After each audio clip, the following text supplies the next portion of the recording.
Tēnā koutou katoa e whakarongo mai ana, e are taringa mai nei ki tēnei o ngā hōtaka, Koniahi kōrero, ki runga i tō tātou nei taonga o te maunga nei, o te maunga titohia, te korimako o Taranaki, ko Te Aorangi Dillon tēnei e mihi ka atu ki koutou katoa o tira, ki tēnei o tātou Whaene e no o ki takutaa, ki runga i tēnei pāpā o Mate Urutā, Whaene Deb, Ngarewa peka, kei te mihi ka atu ki koe hoki e Deb mo tō mahi, ana mo tō tainga mai ki Wainganui tātou. So I joke with Deb all the time, although I'm not actually joking, I'm telling the truth.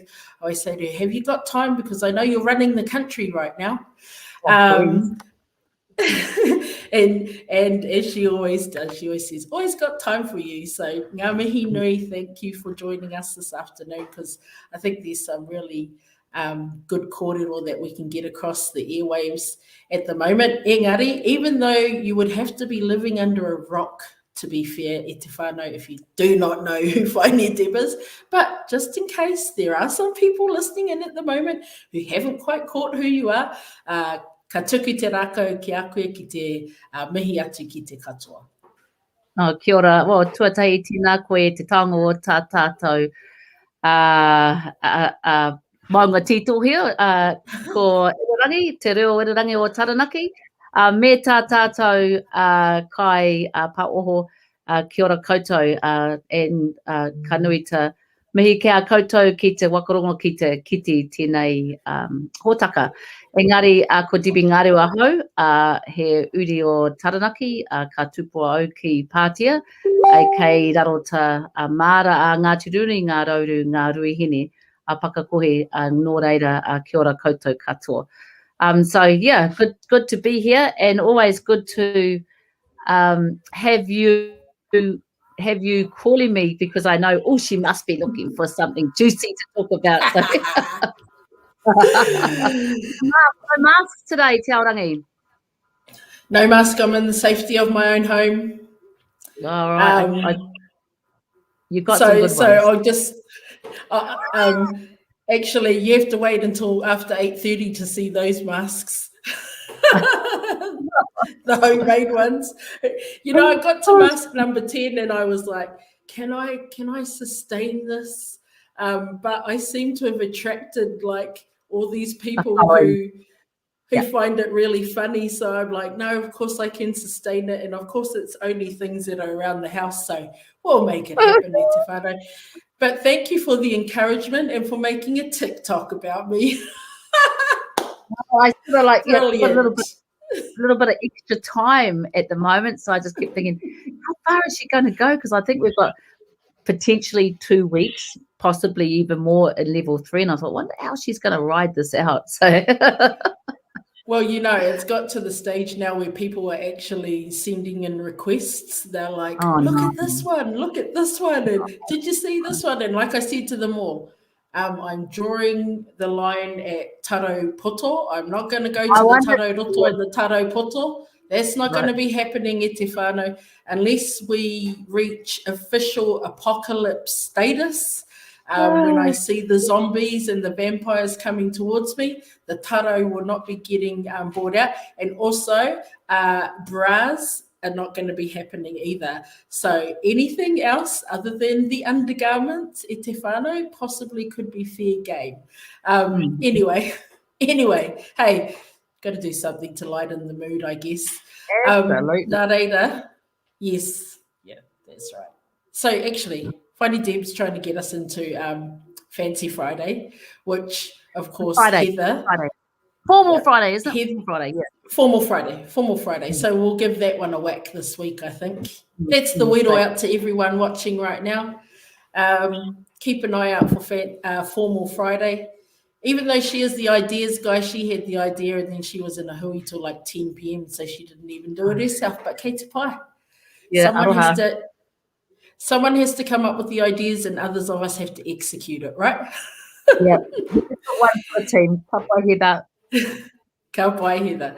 Nā reira, Deb. So obviously we've heard the news that we will be going down a level. Tuesday 11:59 p.m. Taranaki and everywhere aside from Auckland, is that right? And Te Tai Tokerau will lower the level down to level 3. Now, I just want to touch on that. Te Tai Tokerau, right? I mean, hikama, they were like us and over in Rawiri Waititi's area too. They mobilised last year to get those, what were we calling them?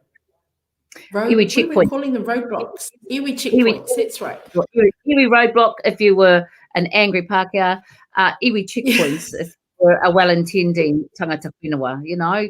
Yeah, take a team. Yeah. So we all mobilised to get our iwi checkpoints up for good reason, because we know that Māori are the most vulnerable, Māori and Tangata Pacifica are the most vulnerable groups at the moment, and it was mandatory for us to protect our own whenua. Now they tried to mobilise to do that again in Te Tai Tokerau, and then now they're back because of why? Because Aucklanders couldn't stay home. You know, hoha, really. And I know it's because there is a sense of entitlement and privilege that I'm here to make my dollars, but actually if all hell breaks loose, I'm off and I'm going to go into the regions that don't have GPs, don't have specialised facilities, because I'm not the carrier, I'm not the problem, it's someone else's problem. So it's really stink. And I guess we also saw that when we went into level 3. And in the level 2, level 3, where there was meant to be no interregional travel, we saw massive travelling from one end from the Wanganui end through to Taranaki, and from the Maniapoto end down through Taranaki. So you know, I know the Daily News quoted me as being okay with the level 3 decision. Actually, I wasn't. What I said was, the longer we're in lockdown, the more it enables our hauora providers to gear up one form of defence. So one form of defence is staying home. One form of defence is being vaccinated. Whether you support that or not, that is definitely a form of defence.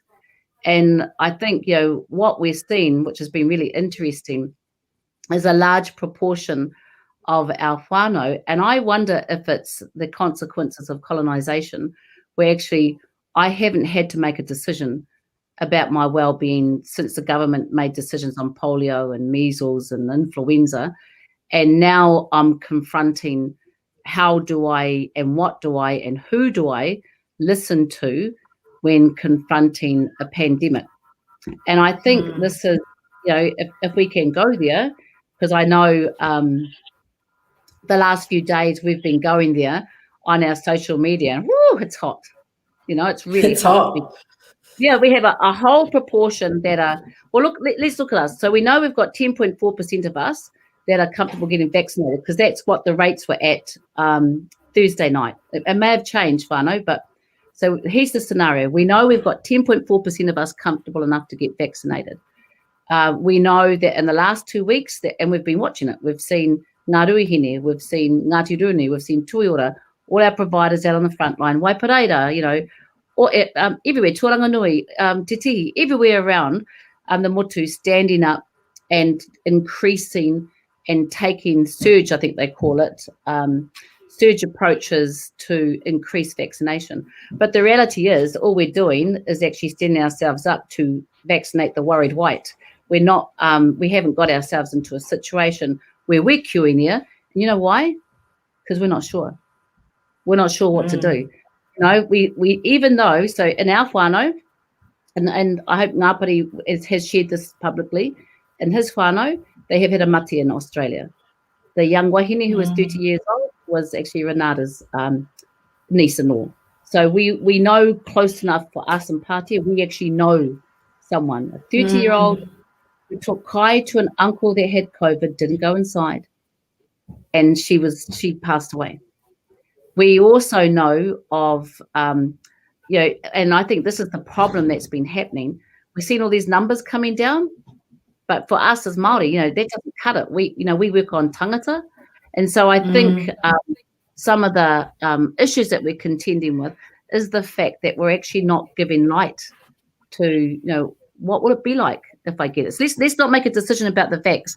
Let's just pretend you trust, trusting the Crown isn't the discussion, because, they'll lose that. They'll lose it. But let's just say you get sick, and based on what we've seen happen here historically, you get sick, and what happens, sorry, I'm just plugging in. I'm just charging. And what happens is, in the past, when we get sick, we go into hospital, and our whānau go into the whānau room, and then they can come and visit us. In this case, because it's highly infectious, they can't. So, take a moment. Look around who's in your bubble, because for me, I've got 14 in my bubble. Neil and I are the kaumātua, our kids and our mokos. And if someone just accidentally dropped something off, maybe a kaipak, the virus was with them, they're a super spreader, came into my house, we would have 3 generations in Taranaki Base Hospital, 14 of us. Now, Taranaki Base Hospital has beds for 9 in ICU. If one of us was serious enough that we had to go to MIQ and others weren't, where does that put us? If Neil stayed here and I got taken to the jet in Auckland and he was really sick, who would be with him? And so, it doesn't matter what your story of, hi, Han, I'm just talking on live. Doesn't matter what your vision is, on whether you believe in vaccine or not. Take a step away from that. Just move away from it. Don't make that decision. Just visualize if today you got sick and your bubble that you're with had to go to Taranaki Base, which has beds for 9 in the ICU. Some of you were serious enough you had to go to an MIQ. Some of you had to stay home. How do you feel about that? I think that's the reality that we're not talking about. We're all suddenly scientists. We're all epidemiologists, whatever that word. And I think just stop. Just think about this from a real practical perspective. Are you prepared to put that amount of risk that you go into hospital, in different hospitals potentially, in different towns potentially, that you are not with your husband, your children, or your moko? So I'm just not prepared to take that risk. Yeah, that's right. We should be having, I think the reality, the practical thing, if you go into isolation, who's going to feed you? How are you going to make sure that your mokos are okay? It's just a whole lot of practical things that have got no politics about it. It's just let's visualize how that will look. Yes, and kei te mihi o ki te whānau, ki te whānau o Uncle Ma, e noho pani nei I tēnei wā. And because there is a percentage of our people who actually don't believe that this is real, and to hear that, and no one wants to hear that for starters, but also we were in the same in the same boat last year, when we had friends who had it and had become really, really ill, and they still 1 year and 6 months later, they're still suffering from the effects of that. And obviously too, last year, especially in connection to Te Wānanga o Raukawa, we had one of our ex-lecturers die from it. So it's real, but I don't know how much more real it needs to be. It's insulting to, and if you want to believe in myths and legends and Disney, kei te pai tira, because, but it's actually insulting to those whānau that have had to be whānau pani, and it's insulting to those who are trying to recover from it. And the sad thing is that I wonder if we're not hearing those stories because there's a stigmatization attached to COVID. Because, I guess this is the thing, is Australia went through a story and they revealed these patients. Oh my God, the anti-vaxxers were all over it. They're not real. They're actors. They're such as that. It was crazy response because it was too real. And I guess, again, you're always going to have that. You're always going to have different opinions. but it should never distract from the reality that the world has recognised this pandemic. The world, not Paati or New Plymouth or the world. It has taken millions out. There are other health conditions, yes, for sure, we should be focusing on as well as, but our other health conditions such as diabetes and cancer, which need to have equities focus, aren't stopping borders and the economy and the world from carrying on. They're not locking down airports. Hence why there's such an outcry of what COVID is doing to us globally. But I think, whānau, look, again, we've just got to look at the different forms of defence, and it really disturbs me that after everything, particularly us in Taranaki, that our tupuna went through to put us here, that that we don't recognise different forms of defence. And we had tupuna who fought, we had tupuna who were peaceful, we had tupuna that pivoted every way they could to take on the ngangara of Mururaupatu and colonisation. And surely as whānau, surely with our whakapapa, we have that obligation to pivot to something like a pandemic as well. It's in our DNA to pivot, and whatever it takes to keep ourselves, our whānau, our whakapapa, our whenua alive is actually how we've been taught to be. Yeah, I read a piece of writing the other day, and it's from my mum's side, her Te Arawa side, and it was her my great-great-grandfather, and he was a public health officer at the time of the Spanish flu. And he actually worked, there's writings between him, Maui Pomare, and Te Rangi Hiro at the time, and what struck me, and it's something that has been conditioned out of us, I think, over time as a outcome of colonisation, was the understanding of our people back then to act with the thought of the common good. So they were able to often, we know this, look, we are products of Muru me te Raupatu, and that is because people put their own personal feelings aside and their own personal comforts, which, let's face it, nowadays, we don't even know what discomfort is. We've got no idea what it's actually like to be in discomfort. Like that so they could still, right back then, take their own personal, selfishness, I don't know what it is, their own personal wants and needs out of the equation and just do something because they knew it was going to be the best for the collective. And we don't see that as much now. No. Across the board, not even just COVID, let's say.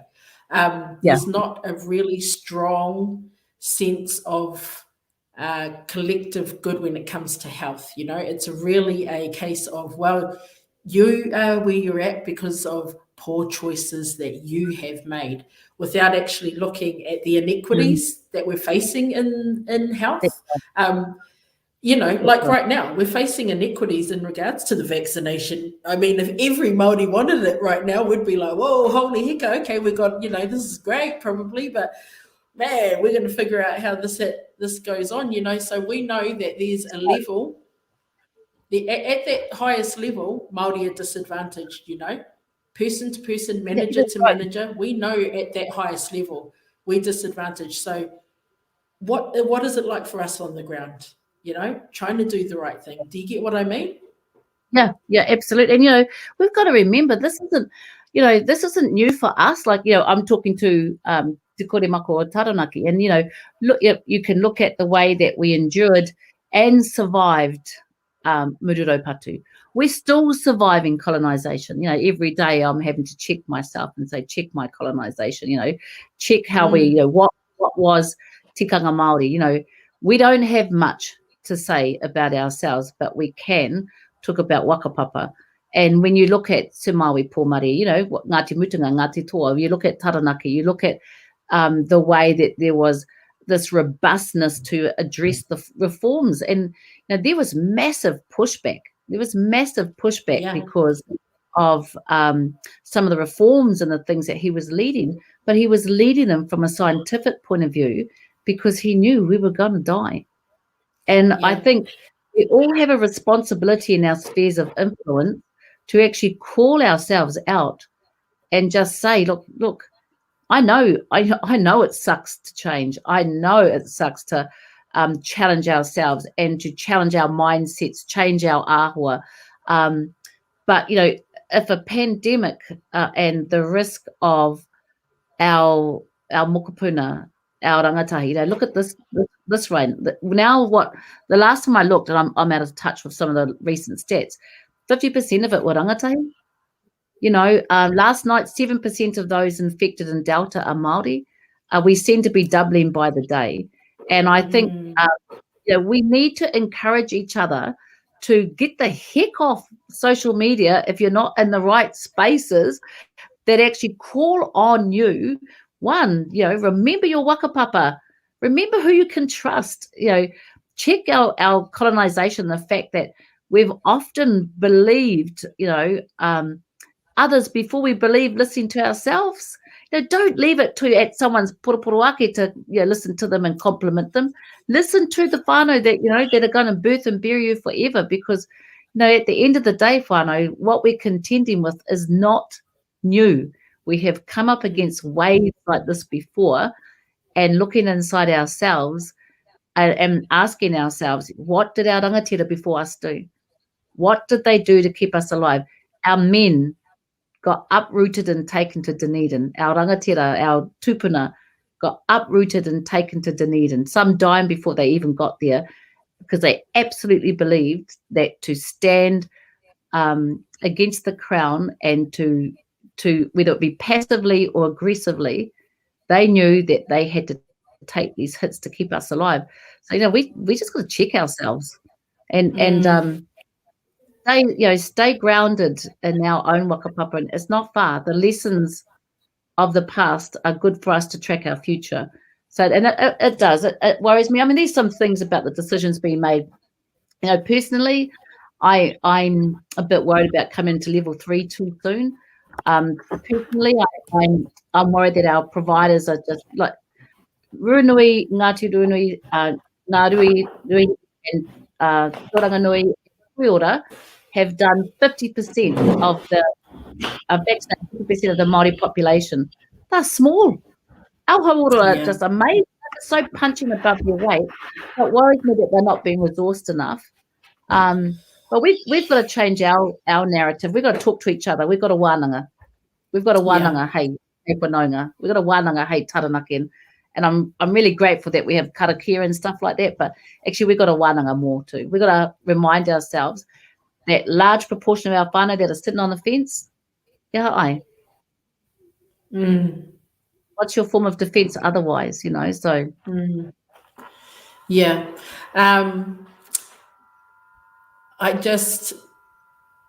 I mean, it's probably hard for a lot of them when you think about the fact that one of your posts this week included telling us that, the National Party had decided it's a good idea for you all to be back down in Parliament. I mean, you know what I mean? Oh, I know, but, look who's doing that. You got Judith the colonizer sitting there wanting to breach. So this is a really good example. And I guess, karoha, because I don't know what normal politicians do, but I'm just not one of them.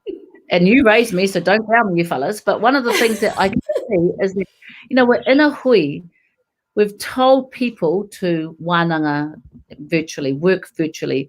Oh, tangi virtually. Tangi virtually. Have your babies virtually, and karakia virtually. And we're sort of sitting there, we've got the arrogance of someone who thinks that Parliament has to be non-virtual, and in fact wants to come out of Auckland, travel across multiple regions, in the midst of a level 4 pandemic, abandon her area and them and go to Wellington to meet physically in the House. something that could physically, that could be done virtually. And I just, for the life of me, that's what we're talking about. We're talking about that mentality of the kind of persons that will not follow, not lead by example, not do what everyone else is. For us, Dawi and I were like, what? Like, we're all involved on the ground and doing, everyone is doing all the things that they can do to wakapiki tā tātou whānau, to protect our most vulnerable. And I think, what we have then is exact example of what colonization would do. Colonization doesn't believe in pandemics. Colonization's arrogance doesn't believe that anyone else matters, because it is about the dominating force. And I will put my values over everyone else's values and safety. Is that who we are?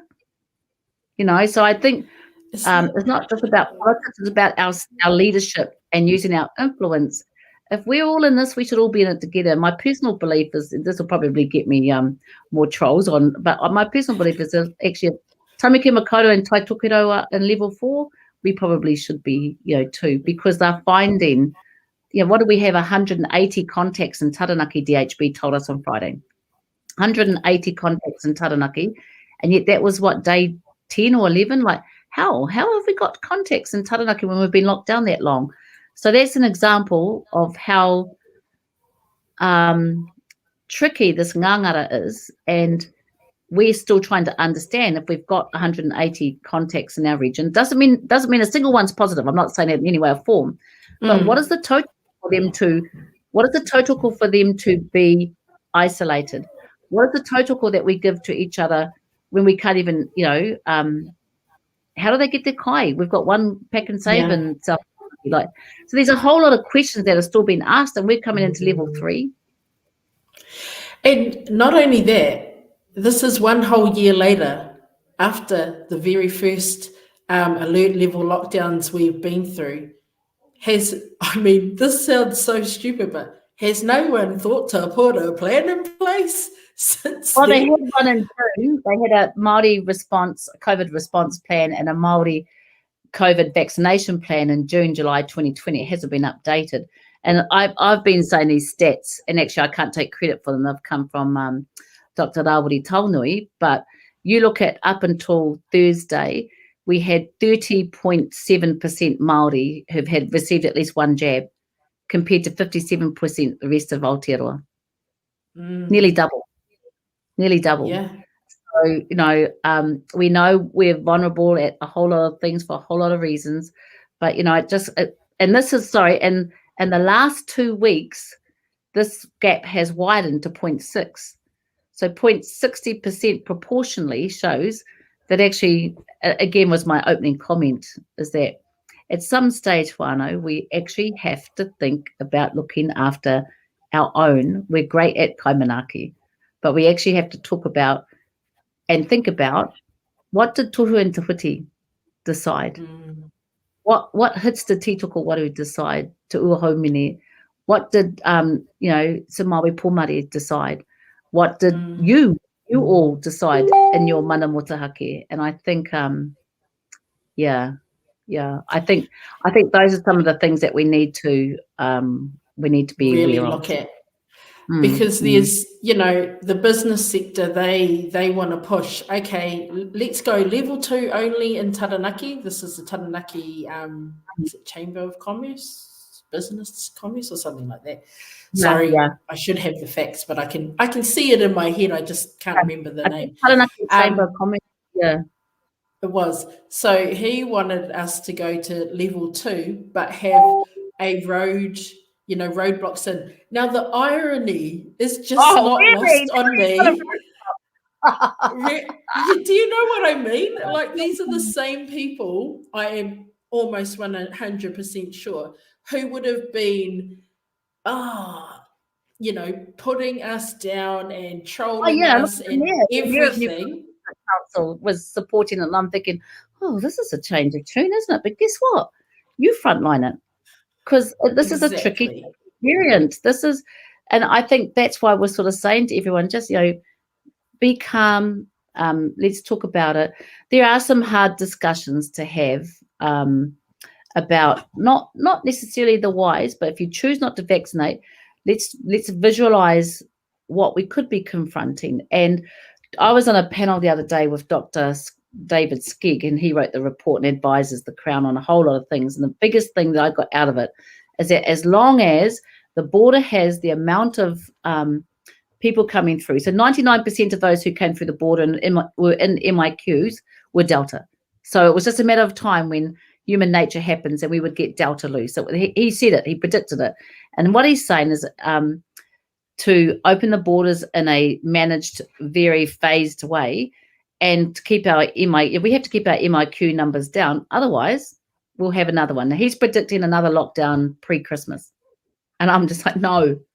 And what we have now is 13, these new variants of Delta. So, whether you believe in it or not, it's still happening. Like, I can imagine that people didn't think Mururōpatu was going to happen. I can imagine that people woke up and they thought, never will the Pākehā come. If we get on well with these settlers, no, never will we lose our reo.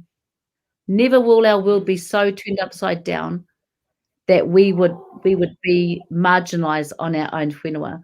And you've got to sit there and ask yourself, the hour, the minute, the second before Mururōpatu really hit, would you have done things differently? And I think, we've got an opportunity now to really think about how do we armour up in a way that is reflective of our past to protect ourselves. And it's not just going to wake up one day and say, I'm here.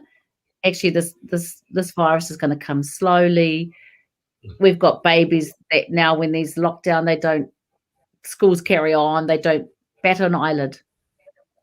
And I think we have to be really reflective of that and what it means for us as we plan our future. Yes. We've spoken, you and I have spoken about this so often.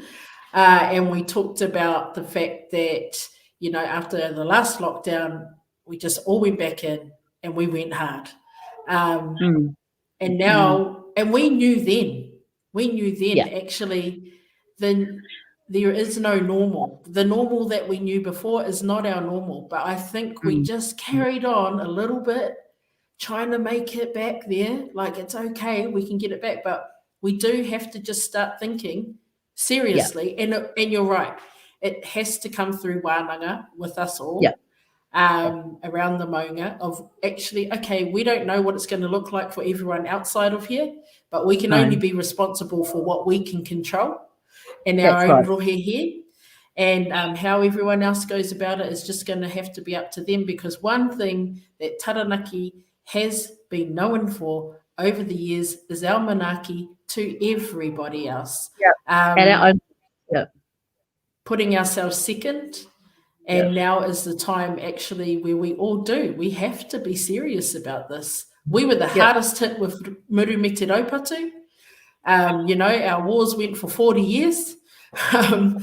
Let's not be in that position again. I don't know. About the trauma, the massive mahi that tūtama wahine, Leone Piama, that let's talk about the trauma. Now, I wrote about it a couple of weeks ago, the trauma as wahine that we carry to even reclaim our position as whaene and the way we were pre-colonisation. The reality is, at pivotal moments of our history, Manawa is a perfect example. I remember Uncle Hurangi taking us there. We need to hold up wānanga, call ourselves together and discuss what this means. And I'm not about to sit there and say I'm the right person to call it, but I am saying in my inky-winky little sphere of influence that I have, that it's on us. It's on us as whanaunga. It's on us as Uria o Taranaki to call a wānanga and discuss the same way we said no more whenua. He tangata tōmua, he tangata tōmua, he tangata whenua tōmuri, sorry. Been a while. And I think what we have to remember is that we've made declarations. We've made declarations against wars, against Mururōpatu, against colonisation, and we should make a declaration against a pandemic. Yeah. it's a bit like, you know, we karanga, we karakia, we waiata, we poi, we haka, and I've said this in a few of my interviews so far. We haka about our whenua, about the muru me te raupatu. We haka about our health. You know, that same tupuna who I was talking about was a public health officer. He actually wrote a haka about smoking tobacco cessation right back then. He knew, he could see what was happening to our people right back then. And we repeat these things, but are we really doing it? If I was going to try to get any key message out to those of us who watch this, and this is me with my incy-wincy bit of even less influence. Yeah, but are we really doing it? You know, like we talk about it, like we talk about kai, but we still go down to Pack and Save and we load up the trolley with the kai that's probably not the best for us. Like, really, we need to decolonize ourselves too. Like you say, you check your colonization all the time. We all have to. It's a It's romantic and it's lovely to think that we're not colonized. I know we are. Everyone is colonized. That's right, and I think it is a tono to us Taranaki. Let's wānanga. Let's put a declaration down. Let's talk about what is it that we're going to do, because seriously, I don't want to lose a single one of you, and not to something like this. Not when I look at what we've come from. Yeah.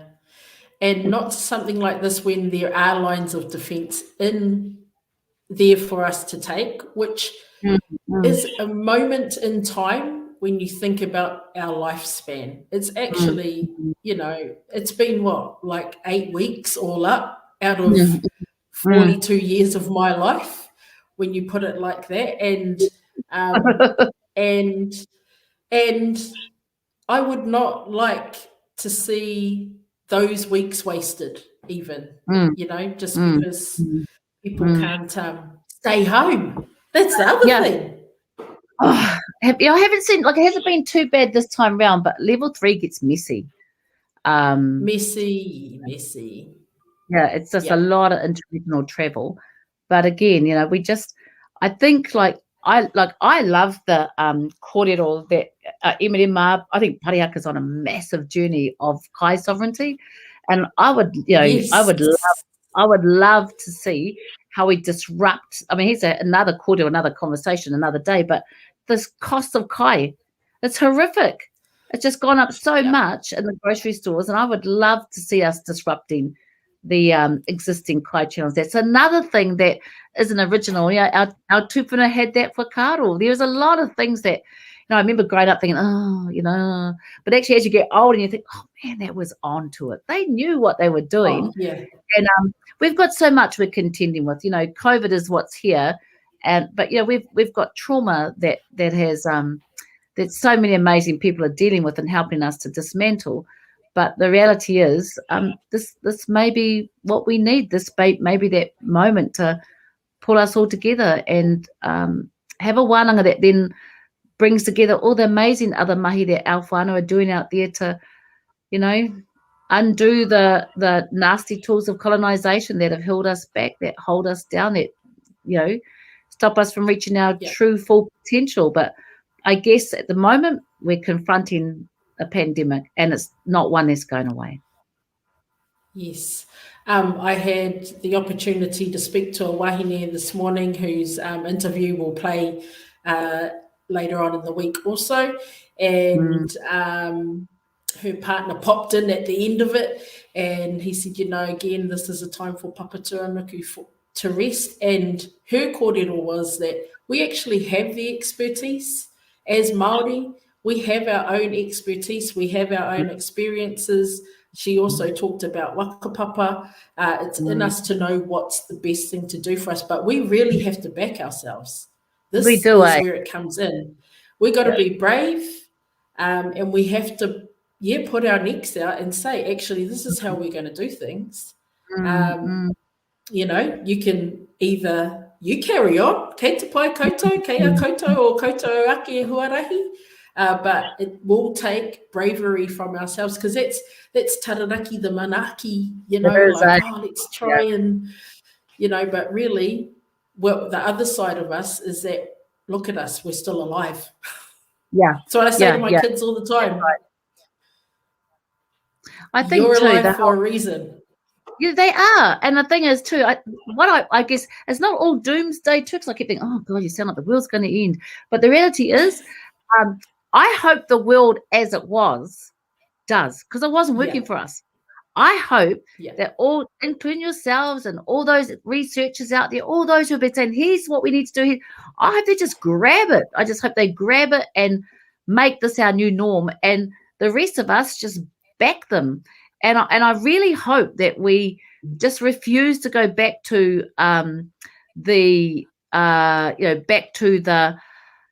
transactional relationships that we were dependent on. And there's some really bold leadership that says in Taranaki, nah, kati, it's not cutting it. There's not a single one of these things, these agencies that are cutting it.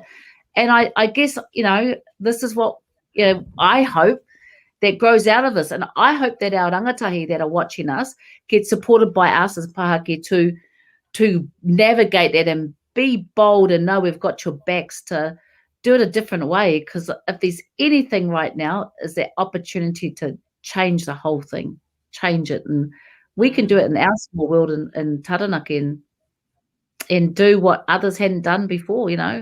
We're a region of innovation, absolute activism. I think that's the thing in us, eh?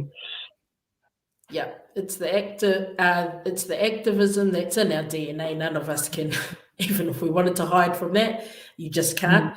And you're right, innovators. We have such a huge skill set within Taranaki. I mean, half of our relations are all down in Wellington, running the place down there too. But so come back e te whānau. Let's start our own parliament. Start our own whare. I think, let's go. I think too, the way that we're doing it is the opportunity to be out and learn different things. Like, I'm so out of my comfort zone, but it's so needed. Like, it was so needed. But I think we all know that we're learning different and seeing how different things go and grow to be home. And make sure we influence those people that are quite happy to come through multi-regions in a level 4 and have our say. So I think, Wellington's Wellington. So just really quickly before we wrap up, I see that there's quite a bit of feedback on your Facebook page also in regards to the vaccination, question, who's on the fence. However, actually, that's one part. We've talked quite a bit about that. Before we wrap up, actually, what we'll touch on is the MIQ facilities in Rotorua. Right, so we've said we don't want them anymore. Well, take them somewhere else.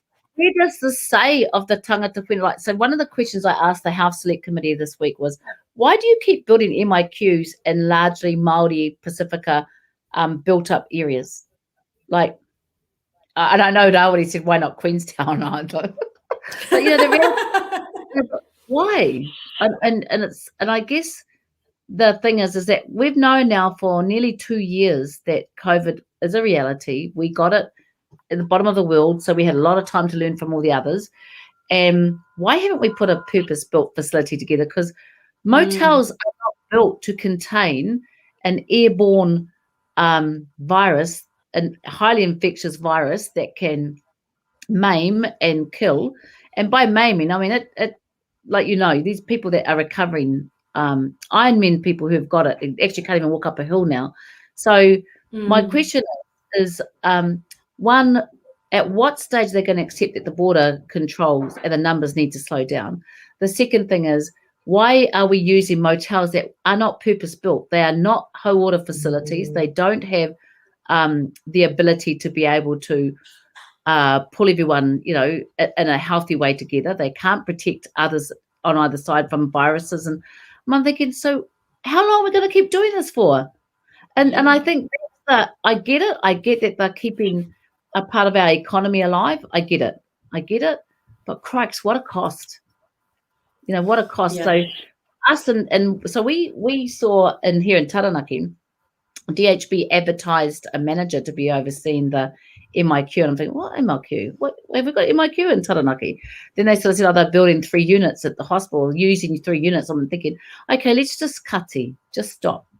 We don't want a piece of this virus sitting on our whenua any way or form. There's a rahui. We don't want it, you know, like, but when do we get a say in that? So I feel aroha for our Te Aroha whānau. You know, I really do. I think I've accepted so many. They've been so generous in their kaimanaki, so generous, always like that. And then I think, but now they're saying enough. I'm like, so does it not matter what those of us who live here think? And you know, it doesn't. Right. You know, I think that's the hard thing for me. You know, I just think, oh, crikes. Yeah. Well, there's a petition out anyway, folks. If you want to sign it, and it's on my Facebook page, my own Facebook page, which I'll make public. You can find that at Te Aorangi Dillon. Nā reira. It's always hard to let go, you know, say goodbye on these sorts of things. We can talk later. We'll probably talk for another hour after this anyway. He oi anō e mihi ana ki koe. O tira anō ngā mihi, ngā whakaro nui ki te whānau o Paati, koutou katoa i tēnei wā, koutou o Ngāti Ruanui o ngā rauru, o tātou o Aotearoa, kua pā mai tēnei mate ki runga i a tātou. Ai, kei te mihi kauatu ki koutou katoa. Nā reira, thank you for coming and talking to us. You're right, I always come to you for the juicy goss. No, just some real kōrero, and because I get asked, you know, who are you going to talk to? Can someone talk about this, and can someone talk about that? You know, so it's good to be able to have those whānau out there who can actually give some kōrero, and it's not just Te Aorangi giving her opinion. Nā reira, e te whānau, ngā mihi nui ki koutou katoa e mātakitaki mai nei, e Whakarongo mai nei ki rungi i te reo irirangi o te korimako o Taranaki, ko Te Aorangi tēnei, ko Māo, ko Whaene Deb, e mihi kauatu ki koutou katoa. Ka kite ora.